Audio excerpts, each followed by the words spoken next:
as condições que os alunos precisam para estudar sem ter que enfrentar todos os problemas sociais dentro de sala de aula, né? Ou seja, o aluno chega em sala de aula com condições de aprender, de estudar e fazer o que ninguém pode fazer por ele, que é ser estudante, né?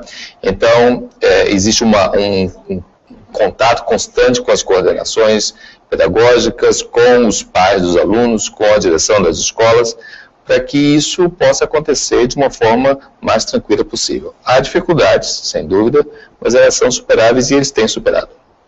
E fala um pouquinho também como que foi a ideia desse projeto, como que ele começou? Bom, como você falou, em 98, 99 nós chegamos lá no Jardim Edilene, nós fizemos várias coisas, procurando algo que fizesse sentido para a comunidade, né? Então, quando surgiu a oportunidade dessas bolsas de estudo, isso fez sentido, né?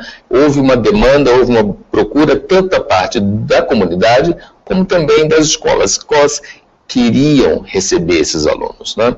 E nós começamos a fazer essa ponte e trabalhar para que os problemas sociais que eles encontram hoje nas suas vidas, no seu dia a dia, não interferissem nos processos de aprendizagem, né?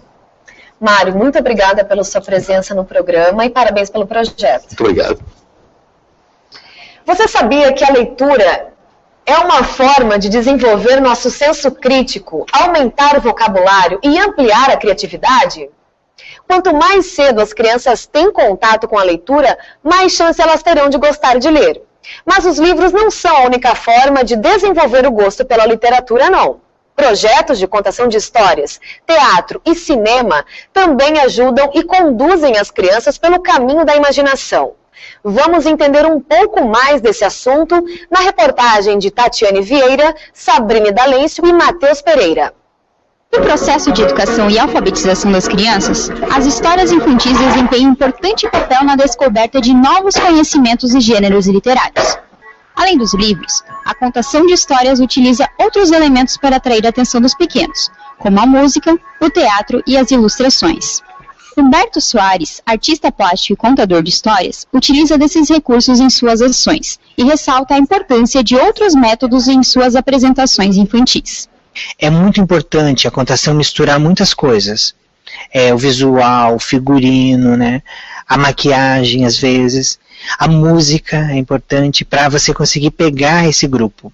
Né? Pegar esse grupo ali, nesse momento.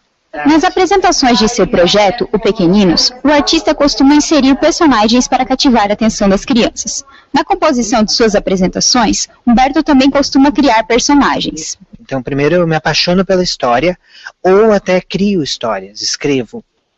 E a partir disso eu começo a ensaiar, ver o figurino, ver as expressões, decorar bastante a história, até a história ficar dentro de mim.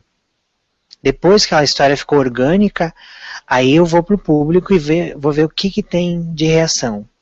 E para cada público sempre vai ser diferente, né? E alguns personagens eu mudo a voz, outros personagens eu me maquio, outros eu troco o figurino na frente do público, da plateia, para eles perceberem essa mudança. Júlio Arruda é escritor, dramaturgo e roteirista. Autor dos livros Fritz, Um Sapo nas Terras do Príncipe e Uma Árvore que Dá o que Falar, lembra que as novas tecnologias auxiliam no processo de leitura. Quando você vira uma página digital, entra uma trilha sonora que é uma cena um pouco mais densa, você põe uma trilha de suspense, enfim, você pode estar aliando isso, né, com muita facilidade hoje em dia. E eu acho muito válido. Tem gente que acredita muito que a coisa tem que ser no papel.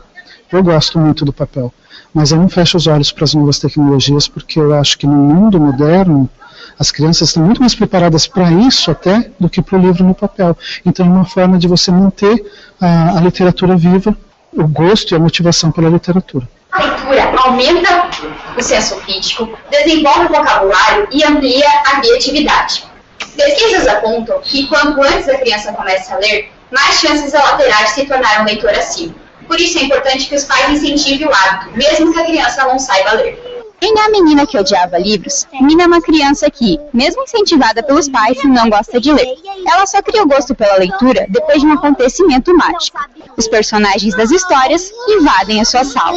Não acredito que vou ter que fazer isso. É tanta bobagem. Era uma vez uma terra muito distante onde viviam 3 porquinhos. Interessa? Não há porcos no meu livro! Espere, leia de novo! A presença de imagens faz com que a imaginação seja aflorada. Isso desenvolve o universo lúdico, faz com que a criança aumente a capacidade de lidar com a realidade, satisfazendo a curiosidade e traduzindo o mundo adulto. O pensamento evolui, reconhecendo determinados objetos, situações e compreendendo experiências de forma mais clara.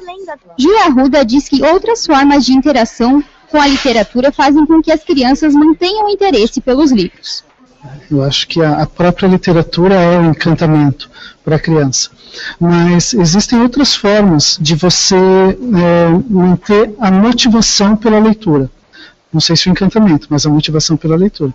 Que é a conversa sobre literatura, que é uma ida ao teatro, ou ao próprio cinema. Porque o cinema, ele tem um roteiro, ele tem literatura antes de virar filme, né? E se isso é explicado para a criança, se ela começa a perceber essas diferenças e entender que tudo se resume à contação de histórias, então ela vai estar sempre motivada a ler. Para Humberto, a ilustração é tão importante quanto a escrita, porque mantém a atenção da criança. Porque eu vejo que o desenho, principalmente a história em quadrinho, ela faz isso, ela chama a atenção da criança, mesmo a criança que não lê. Então a criança vai ler a imagem. E hoje em dia a gente vê cada vez mais que existem publicações de livros visuais, livros de imagem, que não necessitam nenhuma palavra. Então eu vejo que o desenho, principalmente, ou a imagem, ela consegue captar a criança. A Biblioteca Pública de Joinville busca alternativas diferenciadas para aproximar o público da leitura. Marlete Cardoso é responsável pelo setor infantil do espaço. Ela fala que os pais fazem parte do desenvolvimento dos projetos. Criei um projeto adaptado para a nossa realidade aqui. Como seria isso? As crianças vêm, trazem os livros que elas já têm em casa e trocam por outros, né, que o outro amiguinho vai trazer, ou alguns que a gente já consegue aqui, que a gente consegue angariar aqui.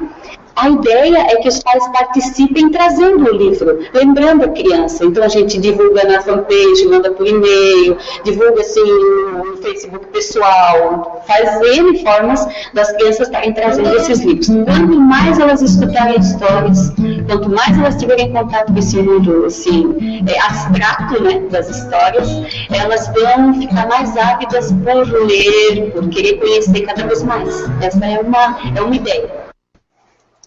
E agora, com a aproximação do Dia da Consciência Negra, comemorado no dia 20 de novembro, vamos falar sobre uma lei que está completando 10 anos. A Lei 9.394, que determina o ensino sobre história e cultura afro-brasileira em toda a rede de ensino do país. O repórter James Klaus está ao vivo com uma especialista no assunto e traz mais informações. Boa noite, James. Boa noite, Camila. Boa noite, telespectadores. Aqui ao meu lado está uma professora da